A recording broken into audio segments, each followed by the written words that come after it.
Oh snap! Oh, snap. Yeah, yeah, what's up? Oh shit! What's good? How you doing? I'm Welcome good. to What's good welcome. in the neighborhood? Let me turn off this distiller right here so it's not making extra noise for us over here. Yeah, welcome to the show. Yo, you know what I needed to have for this interview? What's that?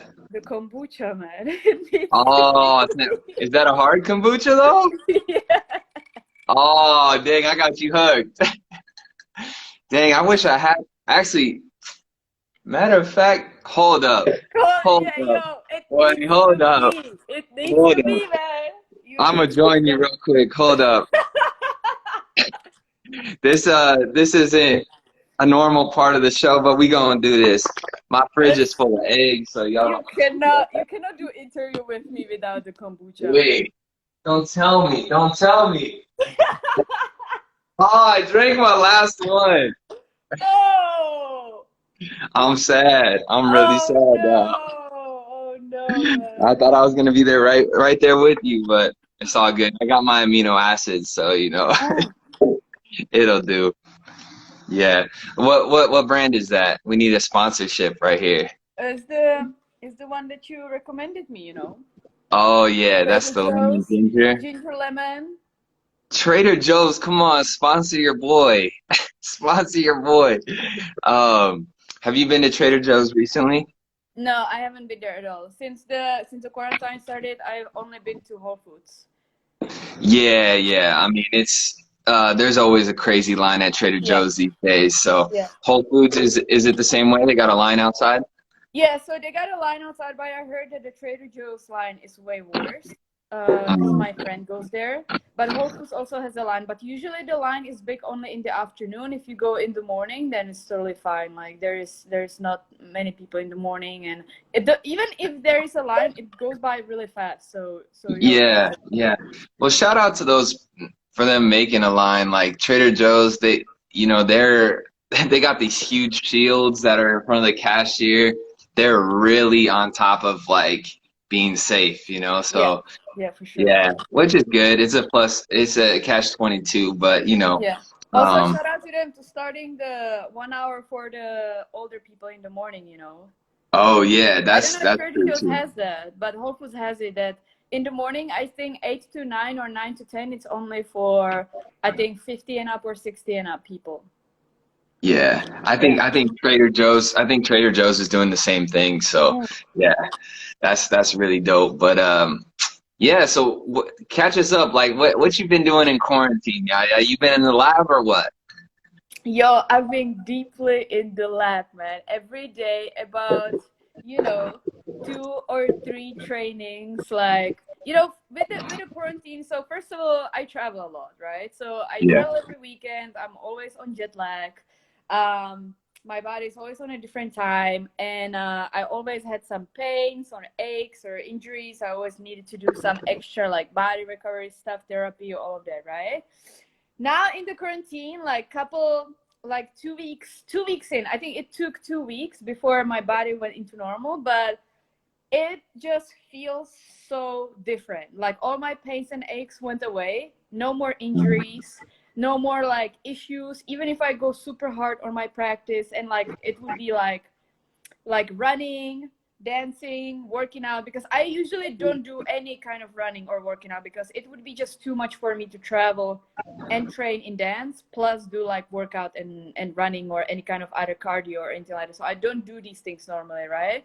Yeah. But now I've been putting some really really crazy practice in, and no injuries are in my body. There's no pains or aches. Like I feel the enjoyment for dance again. I feel the passion. Like I feel that I don't have to force the practice. Like Yeah. I put on the music and it's like it comes naturally. So Yeah. before, I'm not gonna lie, anytime before I had to force the practice. Like there was Mm. no other way. And so I've been really enjoying that. Then of course shooting a lot of online classes. I have Crump online classes coming this weekend. So Yeah. Well, yeah, but I'm going to drop a couple of them at the same time. So I'm really excited about it. I've been shooting and editing every freaking day. So I've been mainly focusing on that as well. And you know, a lot of people does a lot of online stuff right now. So doing like little online events here and there. Highlight the Style. We just had Highlight the Style waving qualifier, which was really dope. It was the first time trying out to do it through Zoom, which I'm not gonna lie, the technology took a huge dump on us in the beginning. Okay, so it was really stressful, but we figured it out. It was all good afterwards, and now we have coming up Highlight the Style Tutting and Angles qualifier on Sunday, May 3rd. So sign up. Yeah.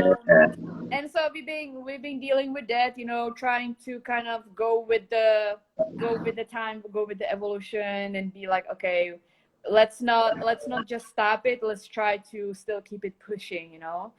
Yeah. And just, you know, getting a lot of outside time, getting a lot of sun, cooking really good food, eating really freaking good. You know, spending time with my kitty cat. It's important.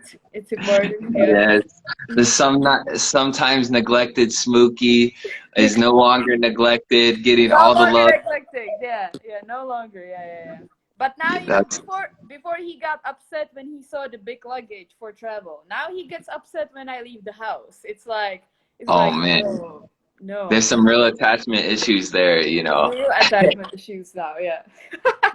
Shit. Well, that's dope. So you've been staying real busy, like with the battles, also doing the online teaching, and like that's something like I think a lot of people don't understand too. When they just see you when you travel and they see you when you pull up to the events and stuff, you know, they expect Jaja Vankova 100% always, you know, and surprisingly you're able to perform under the circumstances, but people don't realize like travel is so hard on your body.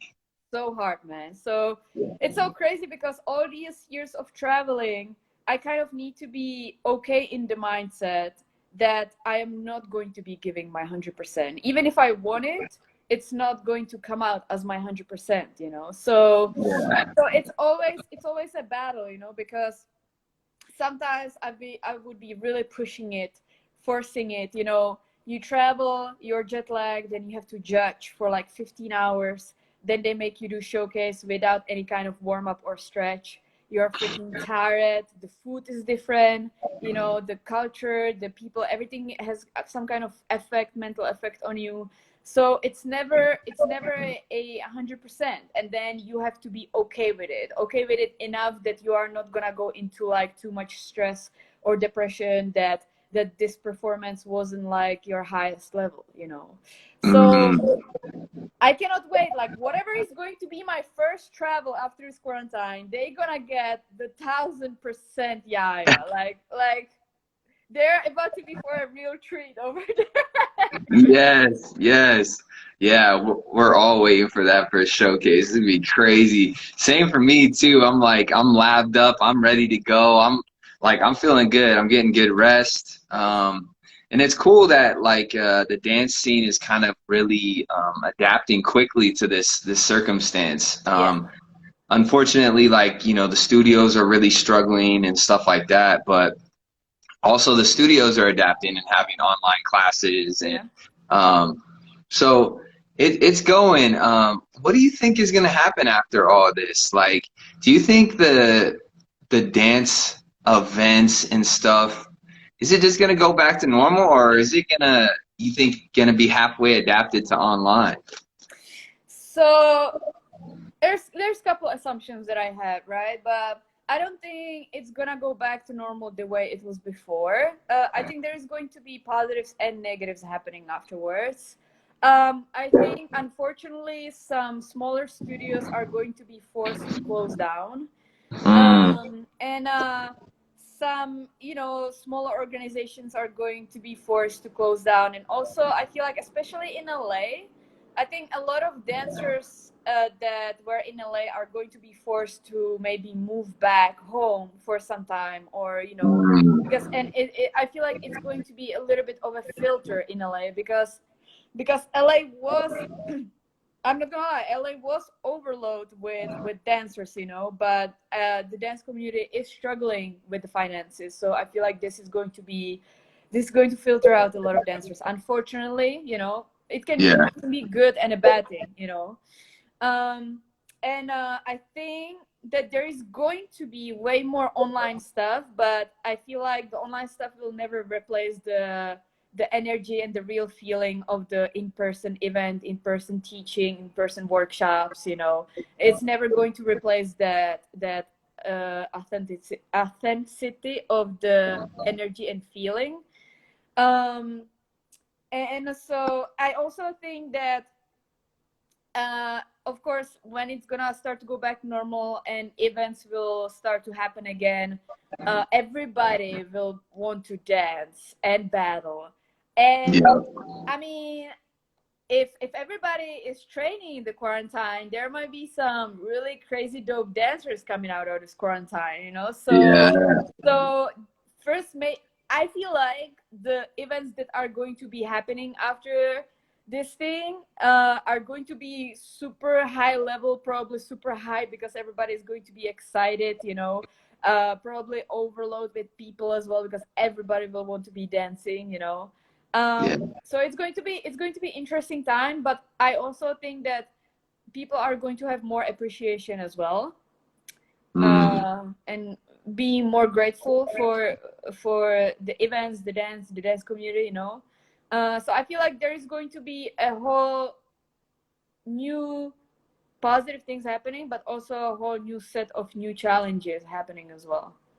Yeah. Yeah. The physical locations, yeah, they're gonna struggle to stay open. Yeah, I think in the U.S., you know, we have the small business support and stuff, but um, it's still not gonna make the ends meet. But yeah, I agree with you. I think after this quarantine, like man, the energy is gonna be crazy when people get back together. Uh, and hopefully people are training. You know, that's the thing. It's real easy to slack off in quarantine oh yeah, too. yeah, So we're gonna see if people, because a lot of people feed off the community, you yeah, know, as far as, you know, when we would have sessions or we would be in the parking lot or, you know, you get to like feed off of each other. But right now it's kind of like yeah. it's kind of hard, you know, so you're going deep within. Um, do you feel like you experience like ups and downs in this quarantine, like where you feel like some days are really good training and some days you're just like, ah, man, that wasn't it. So I think that I had really difficult time the first week of the quarantine when all this first started. Uh, Mm, the first week I felt super not inspired, not motivated. I was thinking a lot. It was a lot of thinking and a lot of self-reflecting and a lot of, you know, assumptions came to my head like, okay, what is happening? You know, we are really being affected by this. And a lot of thinking about, okay, what should I be doing? You know, yeah, I felt uninspired to train because I've been training with so many people around me all the time. So the first week of this quarantine, I definitely wasn't on top of my training at all. Like I was barely dancing because I was going into very slight depression in the first mm, week, you know, and I yeah. wasn't really sure what was happening with me, you know. And then the second week, I felt my energy being lifted again, and I was like, okay, I feel better, I feel motivated, I feel inspired. I kind of like in the beginning, I kind of like forced it a couple times. And then I think I found my routine or I found the things that I want to do, Mm. and yeah, I just got the hang of it again, you know. And afterwards it was all good, and now I don't have ups and downs anymore, thankfully. But definitely, I mean, it's okay to feel inspired and unmotivated, you know. For me it was definitely the first week of Yeah. the quarantine, yeah. I, I think that first couple times where you force it and then it's anytime you start a new routine or new habit, you have to force it the Yeah, first couple times just to get it going, and then yeah, eventually you just start to snap into it. You yeah, know, certain I time agree. of day, you just got a routine now. Yeah, I agree. It's just a habit, you know. And I mean, we've been all we all had certain routines in our lives that we were so used to for so long. So of course, when this huge change came, it was really hard for a lot of people, you know. And then it's really up to you. Are you able to get out of it? Are you able to find different things that you want to do? You know, are you able to snap out of it? Are you able to motivate yourself? You know, so that's, are you able to have like the discipline, you know, to do that? So that's the question. Yeah. Yeah, the discipline. This is the time when discipline comes in handy, comes into play for sure. Yeah. Um, Part of me always felt like uh, I was kind of used to quarantine, you know, whether it was in some ways, you know, I think when it comes, this is something where you would have a really good perspective to share. I think when you become a symbol, um, you know, through your notoriety, through your fame, do you feel like sometimes like people just don't know the person? They know the face, they know Yaya, but you know, even yourself, like, you know, the travel really takes it out of you. So you're not, in some ways, you're not really protecting yourself. Yes. And so, do you feel like you get lost sometimes as a symbol rather than a person? Yeah, definitely. Definitely. I feel that, and especially on the travels, you know, because there is some type of face or some type of persona that I have to have, or I have, or I choose to have when I teach, right? There's some Mm, type of persona I choose to have when I judge or when I do performances. There's a different persona that I choose to have when I speak with people that I don't know or I'm meeting for the first time. mm, And anytime I'm traveling, it's kind of like you are meeting new people all the time. So it's like the uh, phase of like getting to know somebody. It's starting all over again, all over again. Every week is the same thing, you know. So it never goes really deeper, you know. So you always mm. are kind of living in the persona that is kind of just like on the surface instead of going deeper into it, you know. And yeah, I was losing myself in this a lot. I would say probably like 2 years ago, where I was losing myself a lot in this, Mm. where I didn't have really deeper connections with people because I was traveling so much that my friends in LA, anytime they would invite me to their like birthday parties or events or stuff like that, I wouldn't be available. So eventually they would stop hitting me up, you know. So then I was either traveling and meeting new people all the time, and then I was home just by myself, you know, training by myself, or like not really doing anything, because by the time I would want to meet up with somebody, I had to travel again, right? Yeah. Um, and I really wanted to change that. So that's why I started RUR, and that's why I started to lead and educate RUR the way I do it, where I started to train people internationally, but of course, connecting with them through like social media, you know, all of that, Facebook, Instagram, FaceTime. But even that, even if it was still online, I felt like I was creating better and deeper friendships and relationships as a friend to friend, and as a teacher to student as well, you know. Plus, after some time, I started to build RUR in Los Angeles as well. So I started to have weekly practices with my RUR students in Los Angeles as well. And again, it wasn't just like developing the teacher student relationship, but it was also developing the friend to friend friendship as well, you know. So once the training was over, we were friends again, you know. Mm, And I feel like because I changed my approach to it and I changed my energy to it, my circumstances and surroundings changed too, you know. And that's I think a big thing. Sometimes we feel like the world is against us, but it's really how we approach it and what we choose to do and how we, like, what kind of frequency and energy we are on, because that kind of frequency and energy we are going to attract back, you know. So mm, it had to be really my choice um to change the approach, even with all the travels and stuff like that. Now I am able to have deeper, more meaningful friendships back home as well. And it kind of makes me to find more deeper and more meaningful friendships on the travels now too. I can connect with the strangers better now too as well, you know. So yeah, there was definitely a time where I was kind of like losing myself, and I was kind of just feeling like I'm alone. But again, it was just because I was making it this way unconsciously, you know. Yeah. Yeah. Yeah, when you start to develop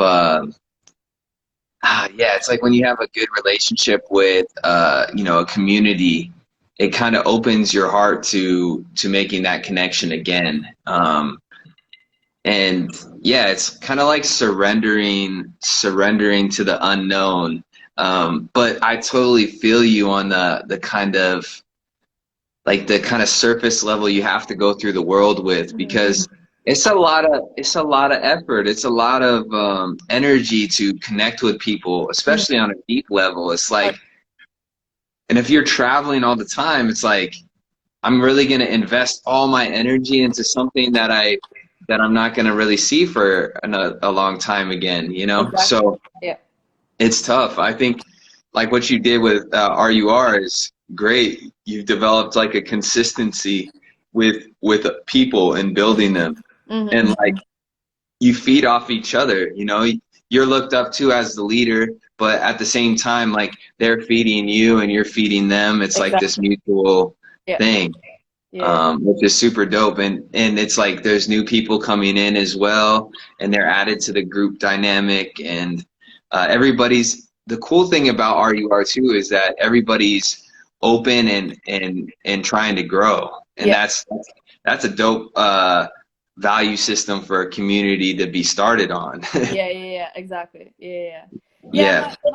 My goal kind of always was for RUR to really help the people to grow their specialty instead of making them look like me and making them train like me, or making them, you know, have the same mindset or techniques like me, you know. So not only to like really focus on their specialty, but also like, okay, what do you have to that you can offer to me, you know. So I am kind of also their student, you know, which humbles me as well, because I am learning from them a lot too. So we have people that are music producers, so I learn about music from them. We have a person who is freaking amazing piano player, so she's teaching me how to play piano, you know. We have a color specialist that sees colors in different ways, and she has a lot of color knowledge about like color design, and how the colors affect us and stuff like that. So she is educating us on that as well, you know. So it's a both way street. Yeah, it's like an artist collective. Yeah. Yeah, that's super dope. Yeah, so everybody's feeding off each other. Yeah. Yeah. One thing, you know, in our last interview that we did that I never got to ask you about, and I kind of asked you about it privately a couple times, but like Ido Portal, and like this just goes to like a testament to like your constant pursuit of growth, but like also study of movement, right? But for people that don't know who Ido Portal is, he's a kind of, I would probably call him like a movement. He dropped me. Sorry.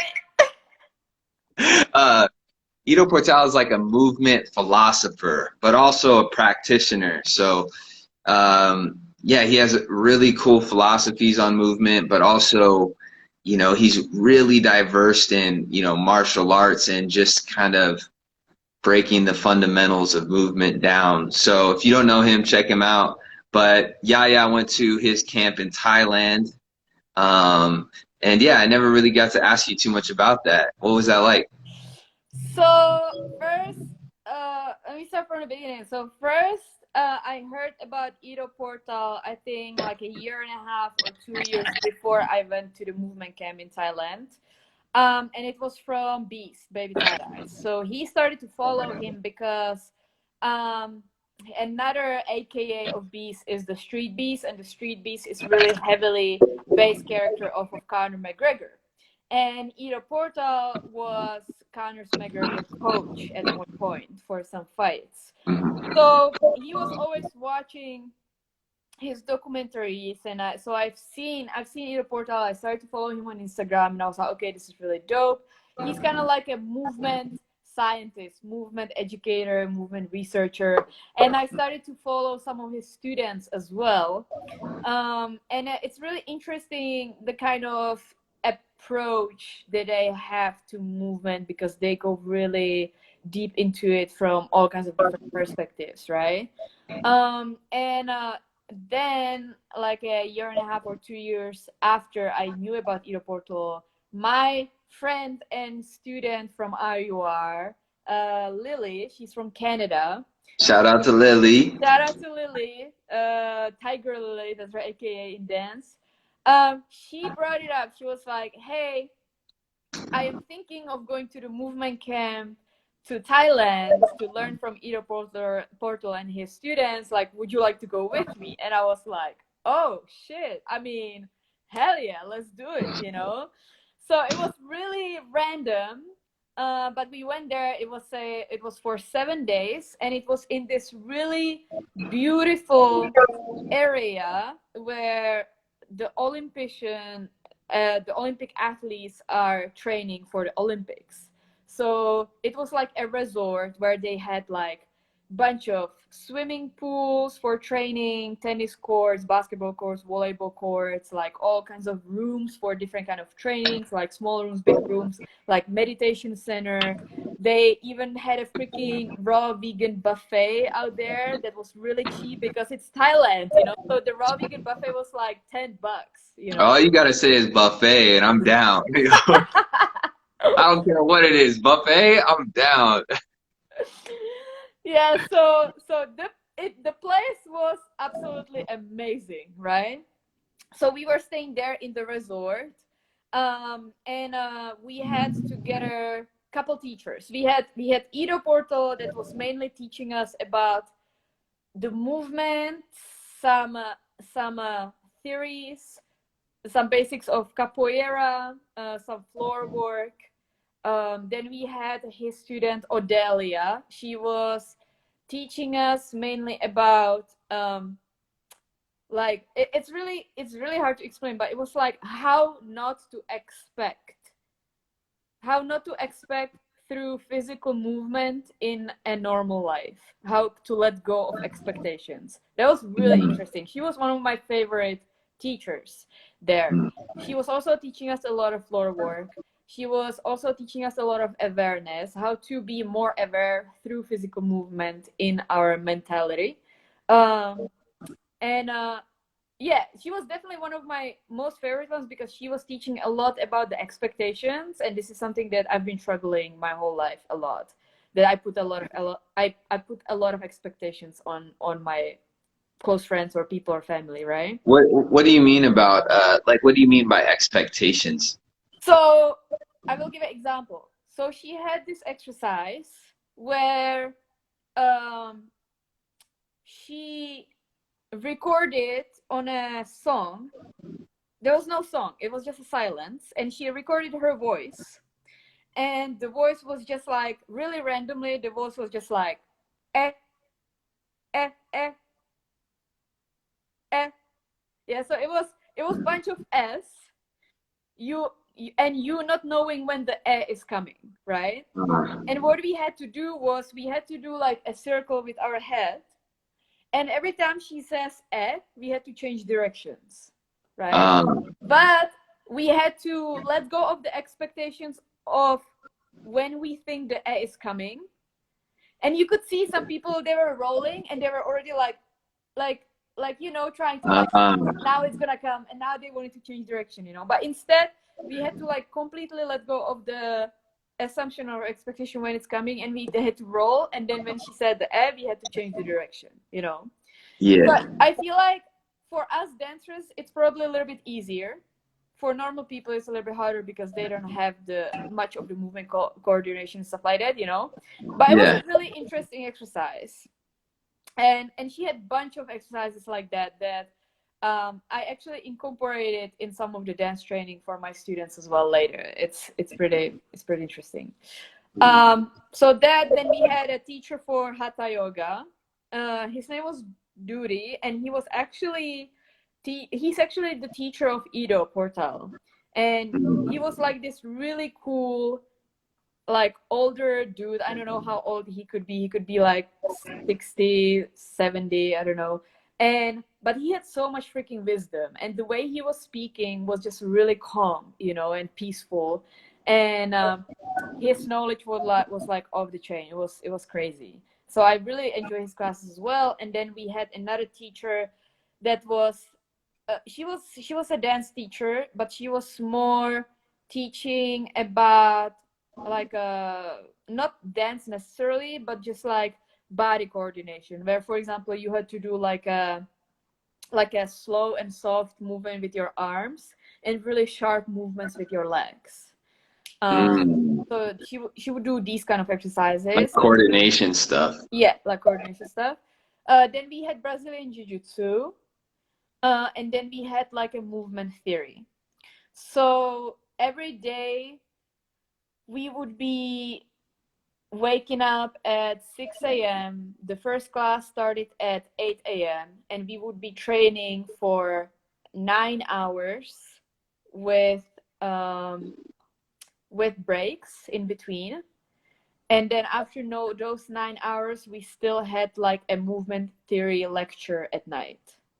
So we would literally from 6 a.m. until like 11 p.m. we would be going every day. And there was no day off, no break, no like nothing like that. It was just straight 7 days like that every day. Why they put the theory, like they put the theory at the end? I'll be like, give that to me over a cup of coffee in the morning, please. Yeah, I'm not gonna lie. Every day we had the theory at night. I had such a hard time staying awake. It was terrible. Why would they do that? Sometimes I would just like sneakily, I would be just really sneaky there like this, and I would be just like. Yeah. I can't imagine after all that training, like it's not a good, I mean, maybe they're testing you in some type of way, but probably. I wouldn't organize it like that, you know?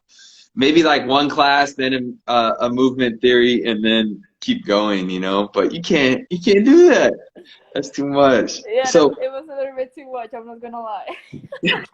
So you had all these days there training. A question I had was because it seems like a lot of it's being done on the floor. Was there any theory behind why the floor?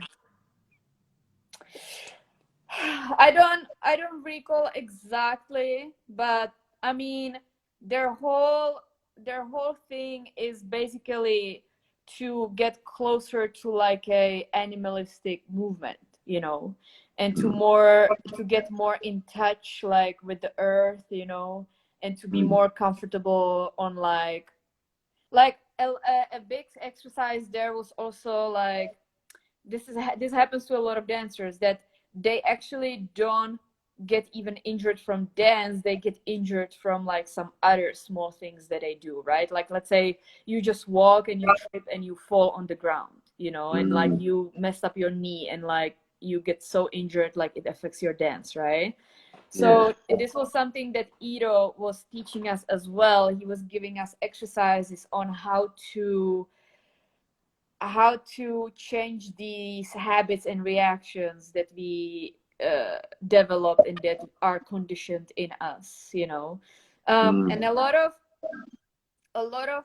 athletes are training in this, for example, where like I know basketball players are trained that when the ball is coming in their face really fast, they don't blink, you know, but other person is conditioned to blink, you know. I see. Yeah, but basketball players don't have the habit of blinking. They can keep their eyes open because of the focus or something like that, right? Same thing with boxers, right? They also like don't have these reactions, you know.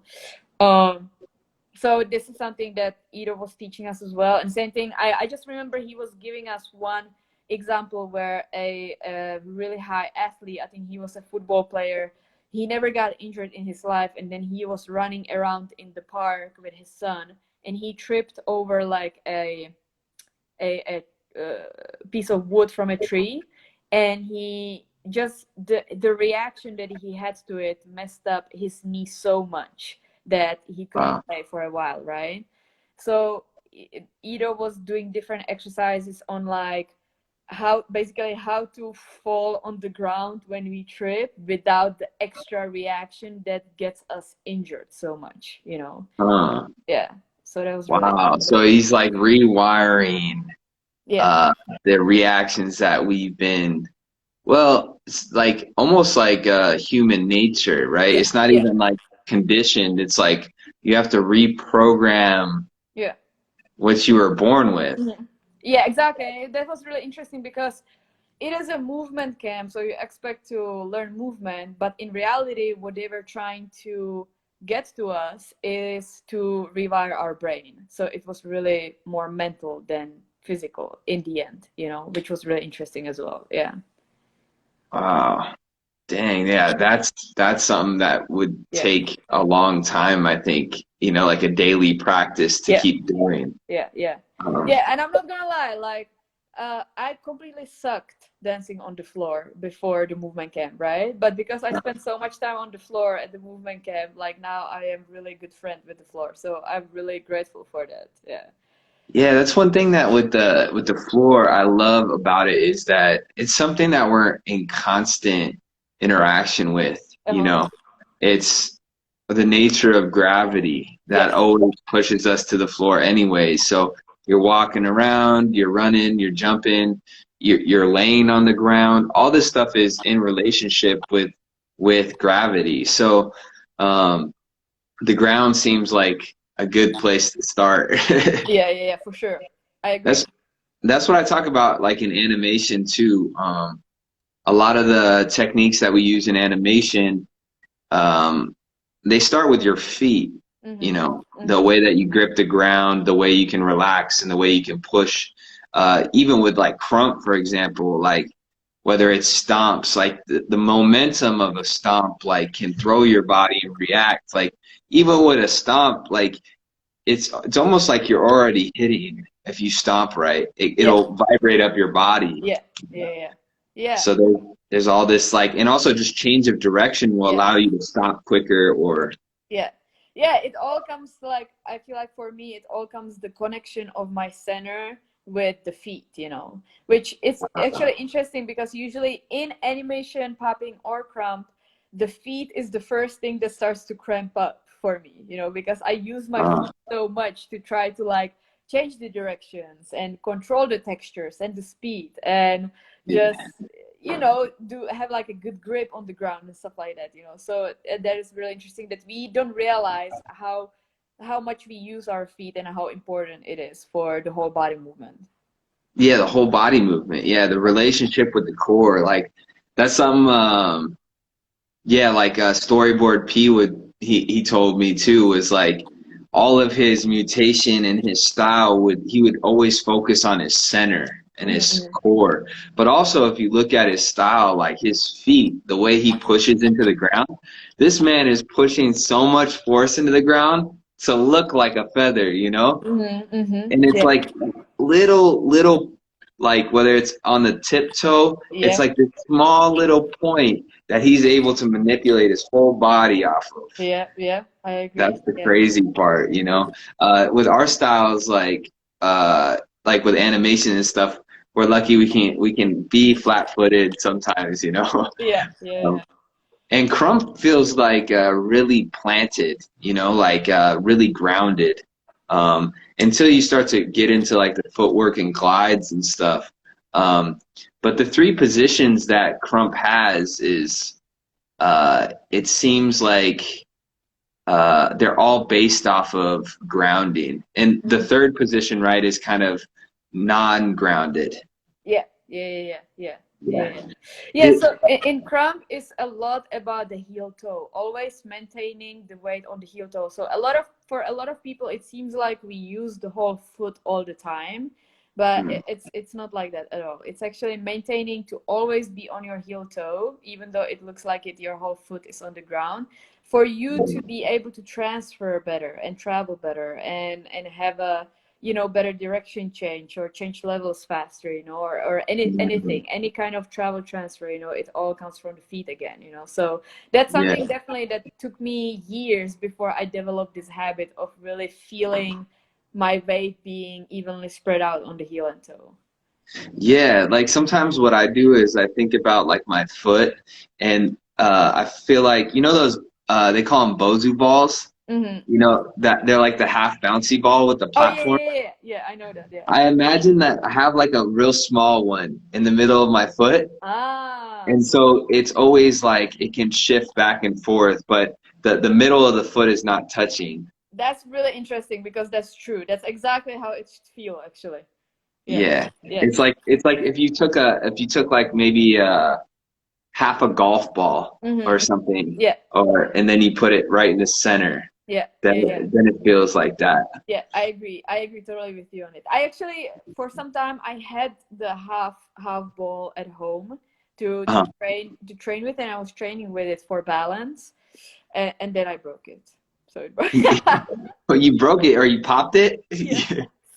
Oh no. I popped it, but yeah, it was a good training while it lasted, you know. Yeah, yeah, for sure. And so, when it comes to like travel, right? Um, this is just a fun part because I don't think I've ever asked you this question, but do you have a favorite spot? Do you have a favorite? I mean, this might get you in trouble. This might get you in trouble. But okay, let me put it better. Let's say, do you have a favorite food around the Uh, world?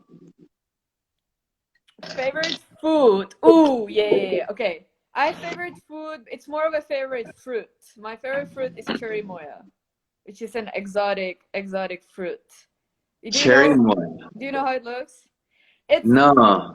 it comes in different sizes, so it can be small or it can be really big, and it's green on the outside, and it's white on the inside, with a lot of black seeds, and it has a kind of a texture. It's really soft when it's ripe, and it has a kind of a texture of something between banana, pineapple, and apple and pear, something in between that. But it doesn't taste like nothing like no other fruit, and it's Oh, freaking delicious. I get it at farmers markets. They don't have it in stores, um, yeah. and you have to I'm, get it like really ripened before you eat it, and it's freaking awesome. wow. I've never even heard of that, I don't think. So Yeah, I'm gonna have to look for that. Cherry yeah, Moya. yeah, I'm gonna look that up. Do you know yeah. where it's from? Like what country? It's I don't know exactly, but it's from some of, I believe, and now please somebody who knows don't hate me, but I believe it's from some of the Caribbean islands or somewhere around there, you know. Okay. I don't mind to mention my favorite country. I mean, I mentioned it in a couple of interviews, you know, but my favorite country is Brazil. Mm. And I think the reason why is because I have a deeper connection with Brazil. The reason why is because the leaders of my crew in the Czech Republic were Brazilian. So they moved from Brazil to the Czech Republic and they started a crew there. And then they used to bring like bunch of Brazilian guests that would come to train us. So I also had a lot of friends in Brazil in that way. So once I started to travel and I went there, I already knew a lot of people there that would take me places, show me stuff, you know, let me stay Mm. in their house, and it would be just like more personal, you know. So I went to Brazil 4 times already, and it's still my favorite country. I mean, it's so Yeah. freaking awesome. Like the views, the nature, the weather, like the people, the energy. Like some of my biggest classes were in Brazil at Rio H2K, where I literally had thousands of dancers in my class. It was crazy. And plus, on top of that, I have a lot of friends there that I know, so it was always good to see them, you know. So you were mainly in Rio, or did you go to any other place? I was always only in Rio. I saw no other Okay. place. Yeah, so I cannot compare other places with Rio, but yeah, I would definitely like to visit. But yeah, Rio so far is the only place that I've been to. Yeah, that's interesting. And also, as far as movement goes, Brazil is one of the epicenters of movement, I think, you know, as far as like you have capoeira, like you had like the migration from Angola, Africa. You had capoeira, you have Brazilian jiu-jitsu, and you have like I mean the culture is movement based. The dance, the samba, like Yeah. all this stuff, the instruments, all of it is like it's based in movement. Yeah. So man, I like I went there, but I was just on the border, you know, Uh-huh. Iguazu Falls. Uh-huh. Um, did you ever see those pictures of the big waterfalls I went to? I believe so, yes. Yeah, yeah, yeah. So that one's like at the very south end of Brazil and the border of Argentina, and I think it's I think it's Paraguay. Oh, So yeah, there's yeah. like the three countries that come to that border, but yeah, just the little bit of into Brazil I went, I already liked it. I already liked it, you Yeah, know. yeah. That's Yeah. definitely going to be a place where I go and study movement, I Mm. think. Yeah. Yeah, and I'm not gonna lie, before I went plant-based, when I was eating everything, like Brazilian food was fire, man. I mean, Oh man. it was freaking fire, But I'm not gonna lie, even the vegan restaurants, the plant-based restaurants that they have there in Rio are pretty fire. Like I found a lot of them there too, and Yeah. it's still amazing because all the fruits is grown over there. It's all fresh because there's a lot of sun, so it just tastes like really rich. Yeah, the fruits over there for sure. I mean, acai is from over there. Acai is crazy, yo. The crazy part to me too was like sometimes when you go to these countries where you're like, okay, I've had acai here, right? And I'm like, oh shit, you know, in Brazil it's got to be 10 times better, you know? And then like I go to Brazil and I'm like, oh, it tastes the same. It tastes the same to me, Okay. like So, because what the problem is that the US ends up getting all the best stuff because we'll pay the most for it. yep. Yeah. And then yeah, the countries like they keep a little bit, but most of it's here. Yeah. Like it's Yeah. With the crazy. difference that in Brazil you can get it for like 25 cents. Yeah, it's not like $8, right? Or $10. Yeah. Yeah, I was just in Hawaii, Oahu, right? And they took me to some acai places that were so good. The only thing that made them different though was the local honey that they put on top of it. Yeah, yeah. So that's what made it like it was still the same acai, but the local honey was like, jeez, That was so it. That was it. Yeah. so crazy. But yeah, for me, like my favorite fruit is I think it's jackfruit. Ooh. I Jack. never learned how to cook with it. I don't know. Oh, that one is crazy. If you're plant-based, that's the one. Yeah, yeah, I know. I know that is the one, but I never learned it because they sell it. It's like it's a huge, and I'm like, what am I gonna Yes. do with a huge ass jackfruit like that, right? So Yeah. wait, do you like cook with it? Well, like when I first initially had it, it was just the fruit. So it was like a ripe yellow nugget. Like in Vietnam is when I first discovered it. So they would have these huge jackfruits and they would cut them and they would already pop out the nuggets. So you would just have the golden nugget and then there'd be like a big seed in the middle. And Mm. but they would have them already packaged up for you on the side of the street.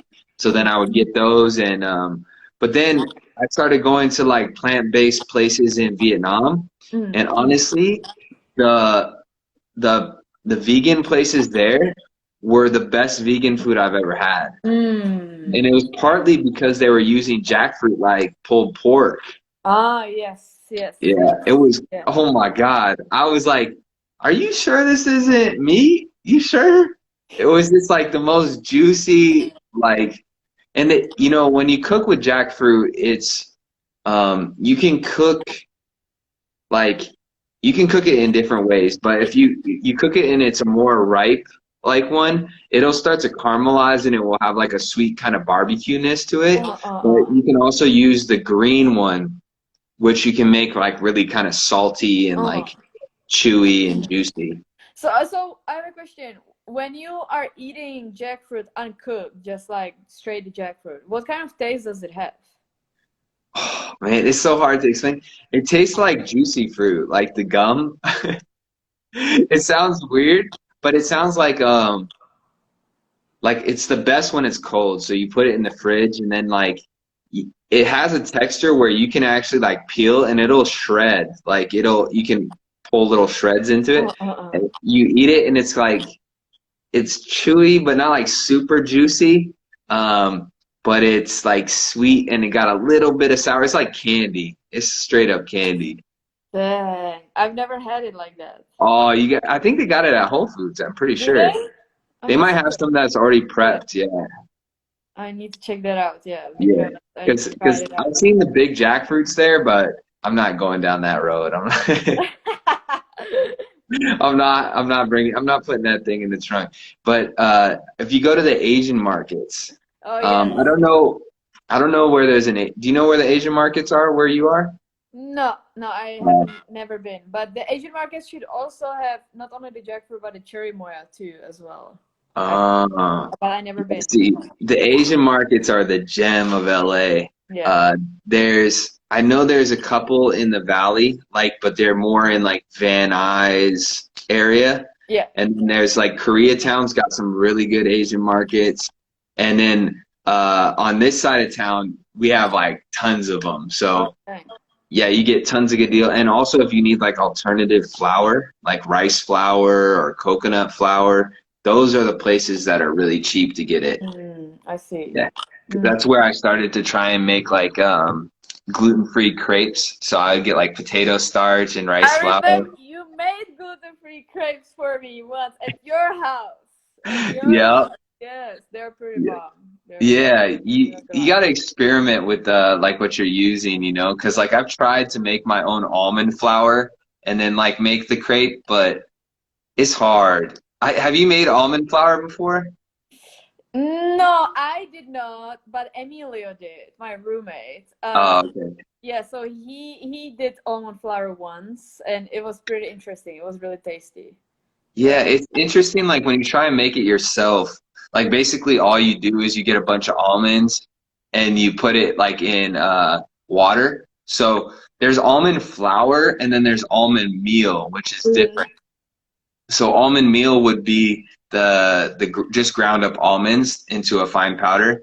The flour would be, you would grind them in like water. So you just blend them with water. Then you pour them through like a cheesecloth, and all the stuff that's left on top is the flour.